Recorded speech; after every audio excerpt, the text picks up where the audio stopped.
తెలంగాణ తొలి అమరుడు దొడ్డి కొమరయ్య 98వ జయంతి సందర్భంగా ఘన నివాళులు అర్పించిన తెగులు గ్రామ సిపిఐ పార్టీ నాయకులు. సిద్దిపేట జిల్లా జగదేవ్పూర్ మండల పరిధిలోని తెగులు గ్రామంలో దొడ్డి కొమరయ్య 98వ జయంతి సందర్భంగా ఆయన చిత్రపటానికి పూలమాలలు వేసి నివాళులు అర్పించిన తెగులు గ్రామ సిపిఐ పార్టీ నాయకులు.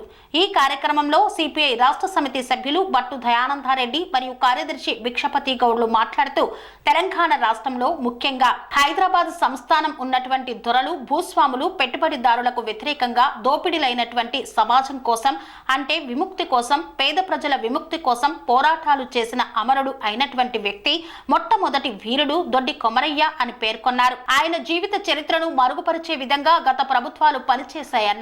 వాస్తవంగా కమ్యూనిస్టు పార్టీ తెలంగాణ మహాసభ ద్వారా భాగస్వామి అయినటువంటి కమ్యూనిస్టు పార్టీ కొమరయ్యను కులానికి అంటకట్టే విధంగా కార్యక్రమాలు చేయడం కరెక్ట్ కాదు అని, ఆయన వ్యక్తి కాదు ఒక వ్యవస్థ అని చేసినటువంటి త్యాగం మరవలేదని, తెలంగాణ రైతాంగ సాయుధ పోరాటంలో ఆయన యొక్క పాత్ర ఎవరు మరవకూడదని పేర్కొన్నారు. తెలంగాణ సాయుధ పోరాట యోధుడు మొట్టమొదటి అమరుడైనటువంటి దొడ్డి కొమరయ్య గారి 98వ జయంతి సందర్భంగా ఆయన విగ్రహానికి పూలమాల వేసి నివాళులు అర్పించడం జరిగింది. వారి యొక్క త్యాగం ఎనలేనిది.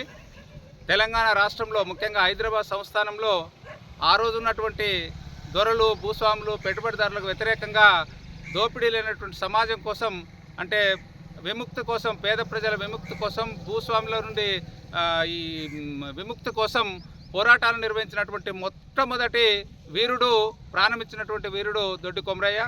కానీ ఆయన యొక్క జీవిత చరిత్రను మరుగుపరిచే పద్ధతులలో గత ప్రభుత్వాలు పనిచేసినాయి. కానీ ప్రస్తుతము ఆయన వాస్తవంగా కమ్యూనిస్ట్ పార్టీ అంటే ప్రజా మహాసభ ద్వారా, తెలంగాణ మహాసభ ద్వారా అప్పుడు ఏర్పడినటువంటి దానిలో భాగస్వామి అయినటువంటి కమ్యూనిస్టుగా ఉన్నటువంటి కొమరయ్యను ఈనాడు ఒక వ్యక్తిగా ఒక కులానికి అంటగట్టేటువంటి పరిస్థితిలో కార్యక్రమాలు చేయడం పట్ల మేము చాలా బాధపడతా ఉన్నాం. ఆయన ఒక వ్యక్తి కాదు, ఒక వ్యవస్థ. ఆయన చేసినటువంటి త్యాగం ఎనలేనిది. ఈ తెలంగాణ ప్రాంత స్వాతంత్ర ఉద్యమంలో అంటే తెలంగాణ రైతాంగ సాయుధ పోరాటంలో ఆయన యొక్క పాత్ర ఎవరు కూడా మరవలేనటువంటిది. వారి యొక్క ఆత్మకు శాంతి కలగాలని, అలాగే వారు ఏ లక్ష్య కోసమైతే అంటే తెలంగాణ భూమి కోసం, భుక్తి కోసం, విముక్తి కోసం చేసినటువంటి పోరాటం ఇంకా అవసరం ఉన్నది. కాబట్టి ఆ పోరాట లక్ష్యంలో మనం అందరం కూడా భాగస్వాములం అవుదామని, వారి ఆశయ సాధన కోసం నిరంతరం పనిచేద్దామని చెప్పని ఈ సందర్భంగా వారికి నివాళులు అర్పిస్తూ భారత కమ్యూనిస్టు పార్టీ వైపు నుంచి ఈరోజు ఈ కార్యక్రమాన్ని నిర్వహిస్తున్నాం.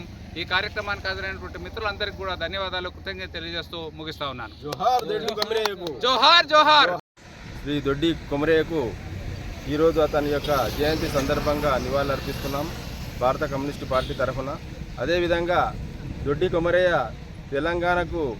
తెలంగాణ సాయుధ పోరాటంలో రజాకారులకు కానీ నిజాంకు వ్యతిరేకంగా పోరాడి, భూస్వాములకు వ్యతిరేకంగా పోరాడి తెలంగాణ యొక్క ఆశయ సాధన కోసం ఆయన ఎంతో కష్టపడి తన జీవితాన్ని తెలంగాణ సాయుధ పోరాటానికి అర్పించినటువంటి తొలి అమరుడు దొడ్డి కొమరయ్య.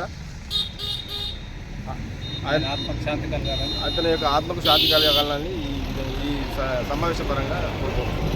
స్వామి బోధానంద గోసేవ ఆశ్రమం సైథాపూర్. జ్యోతిష్యం, వాస్తుశాస్త్రం మన పూర్వీకులు మనకిచ్చిన వరం.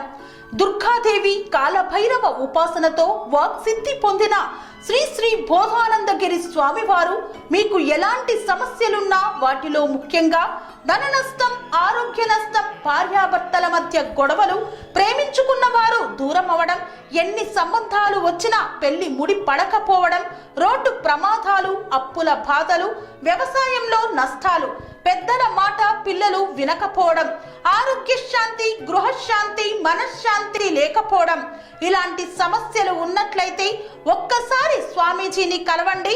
మీ సమస్యలకు తగిన పరిష్కారాన్ని పొందండి. అంతేకాక అన్ని రకాల వ్యాధులకు గోపంచకవ్య మరియు మూలికా వైద్యం చేయబడును. నమ్మకంతో రండి, ఆయురారోగ్యాలతో వర్ధిల్లండి. మా అడ్రస్ స్వామి బోధానంద గోసేవ ఆశ్రమం సైథాపూర్, వీరభద్రస్వామి గుడి దగ్గర, యాదగిరిగుట్ట. సంప్రదించవలసిన నెంబర్ 9849213754 మరియు 9618034138.